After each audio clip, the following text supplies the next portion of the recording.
부동산 침체기 때 투자 타이밍을 좀 보시면 이거예요.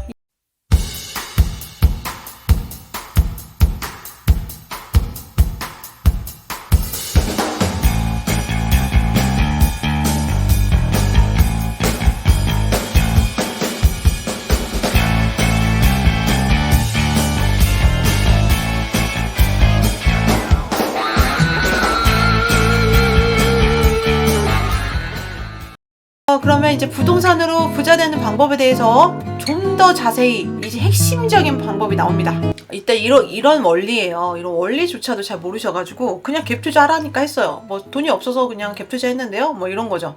근데 그런 어떻게 해서 이게 부동산이 소액 투자가 크게 되고 핵심지를 되고 자산이 되는지를 좀 이론을 좀 알려드리려고 이렇게 그림을 좀 보았습니다.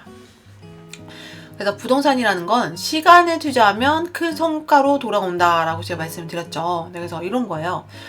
이게 워렌 버핏이라고 워렌 버핏의 스노우볼 이론입니다. 다들 아시겠죠? 네, 그래서 이분 다들 아실 텐데 이게 어떤 이론이냐면 일단 주먹만한 작은 눈을 만드는 거예요.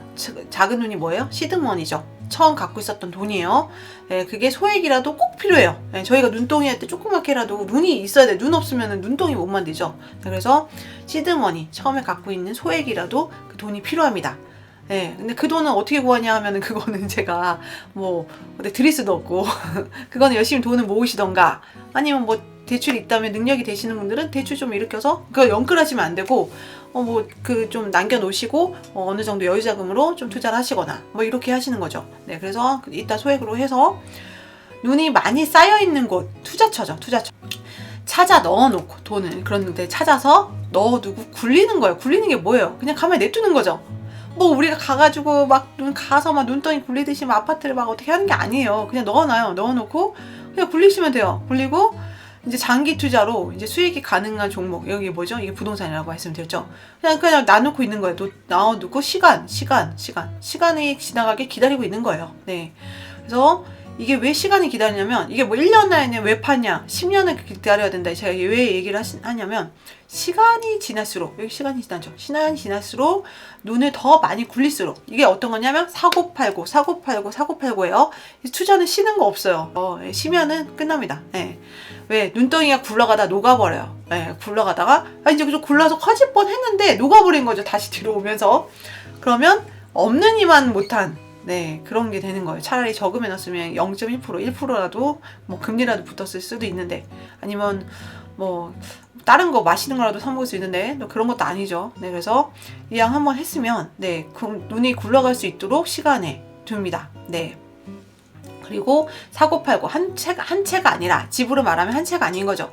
여러 채를 굴릴수록 기하급수적으로 더 커집니다. 네, 그리고 그만큼 기다릴 수 있는 투자 철학과 지식이 뒷받침이 꼭 되어야 돼요. 투자 철학과 지식 뭐예요? 공부를 하고 이게 나는 마인드 세팅이에요. 이거 시간을 기다리도록 여유 있게 기다리자.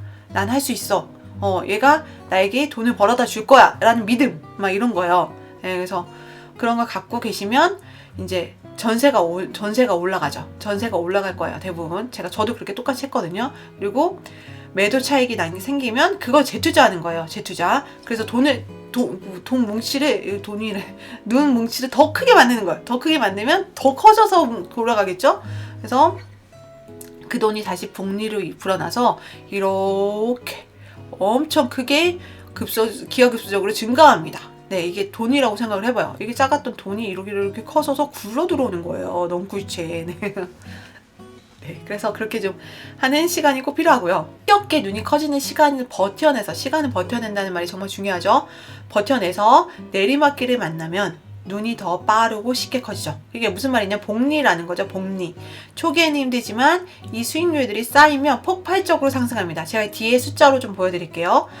그래서 가장 중요한 것은 투자한 돈이 폭발적으로 커지기 전까지 초기에 오랜 시간 눈덩이를 만드는 시간이 꼭 필요합니다. 네, 그래서 계속 시간이 나오는 거죠. 돈도 중요하지만 시간이 없으면 아무 소용이 없어요. 네, 그래서 돈을 몇 년 더 묶인다고 인생이 엄청 바뀌는 것도 아닙니다. 네, 그런 것도 아니에요. 특히 이 소액 투자라는 거는 금액도 아파트 자체가 절대가가 작기 때문에 한 번 못 먹는다고 투자가 더 커질 시간을 주는 게 더 좋다는 겁니다. 그래서 이렇게 눈덩이가 커지면서 돈이 뭉쳐가지고 점점 커지면서 복리가 만난다. 복리의 이자로 된다 하면 이렇게 돈이 엄청나게 눈이 커지는 거죠.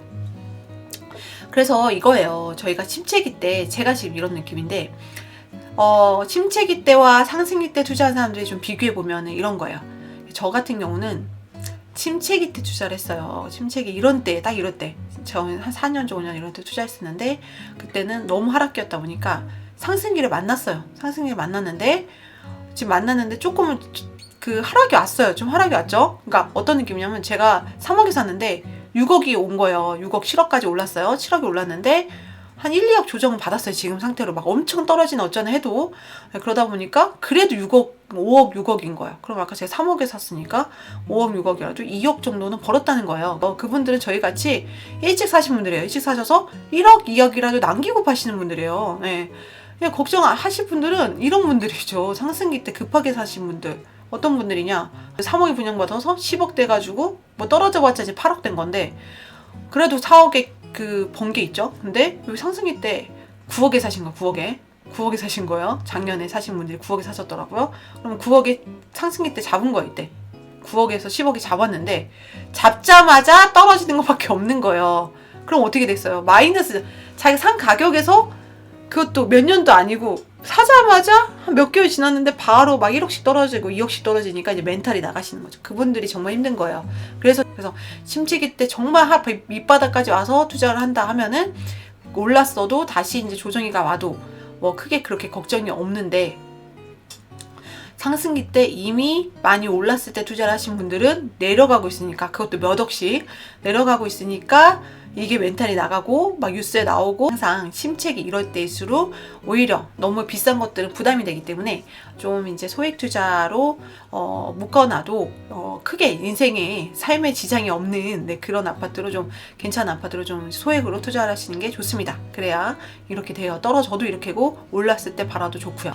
일단 그래요. 네, 부동산 침체기는 기회인가 위기인가 이렇게 나오는 거죠. 그래서 일단 남들이 이제 욕심을 낼 때 두려워하고 남들이 두려워할 때 욕심을 내야 된다. 이런 거 워렌 버핏의 유명한 이런 이야기가 있죠. 그래서 일단 그런 거죠. 오히려 이제 기회가 사라진 것처럼 리스크가 사라진 것처럼 보이는 상승장이 가장 리스크가 크다고 얘기를 해요. 왜냐하면 상승장에서는 이제 거품이 생기는 유일한 지점이기 때문에 그렇습니다. 그래서 결국 나쁜 상황은 나쁜 상태가 아니면서 오히려 할인된 바겐세일하는 거죠.